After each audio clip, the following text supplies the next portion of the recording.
नमस्कार welcome back my YouTube channel mister and Mrs kitchen. आज soybean Alur गोटे new recipe try करवा। मुझे मार्केट में मिलता 10 टंकिया सोयाबीन बतुरे नहीं रसुण अदा आलू काटिक नहीं। रसुण अदा को एमती छोट छोट काटी ने, लंका को भी एमती काटी ने, पियाज दुईटे मीडियम साइज, टमाटो गोटे मीडियम साइज।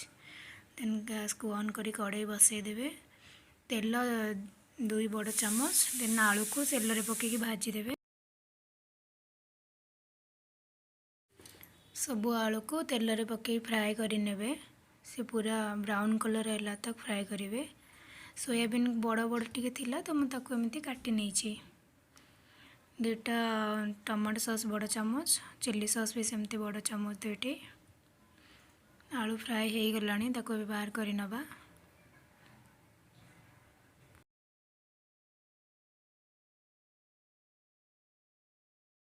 से तेल रे ही टिके लुण टिके हलदी दे चारिआडे स्प्रेड करदेवा कड़ाई रे, कहीं सेमती कले सोयाबीनटा कड़ाई रे लागोनी, भलसे भाजी हम। जदि आपण मैंने मोर चैनल को सब्सक्राइब करना सब्सक्राइब कर दिंतु।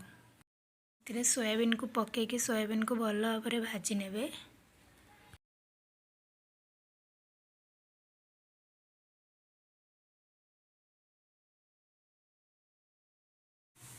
सोयाबीन एमती पूरा भलसे भाजी है तो पूरा भाजबे, ना से कंचालिया अंश रही तो भल लगे खाइबा को।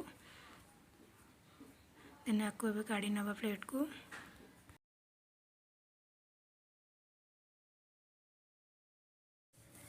से कड़े ही तेल 2 चामच दे पुणी तेल को गरम हाँपाई टिके समय छाड़देवा।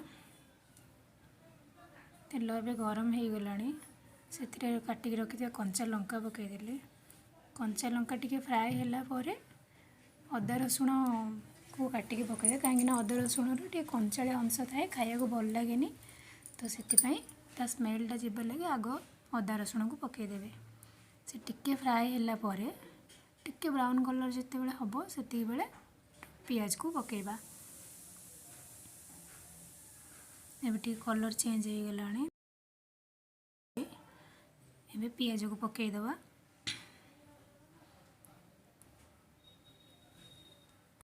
पियाज को भल भाव गोल ने, तो पियाज टिके जल्दी भाजी हाँपाई से अल्प टिके लुण देदेवे, से जल्दी भाजी हो। पियाज को आमको बेसी भाजबार ना। मुझे एका सांगे लुण दे दूसरी, कहीं द्वितीय थर मुझे लुण जमा यूज ही करी। लुण तो पकाऊँ से एका सांगे पकाऊँ, तो आपण मैंने चाहे जमी सुविधा हम सेमती पकई पारे।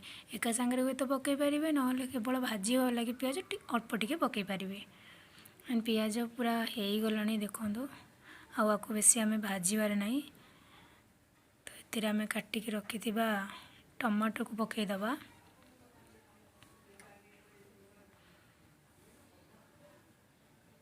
नाकू टे भल भाव गोल नवा। टमाटो और पियाज को टिके फ्राए हाँपाई छाड़देवा।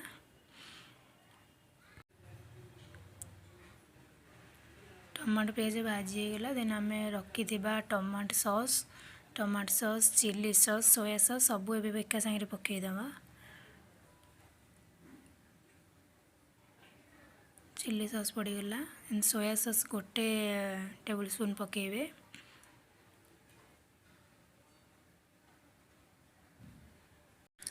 सबू सॉस पकई सारे तो सबू को पूरा भल भाव गोल ने, गोल नहीं कि टाइम छाड़देवे।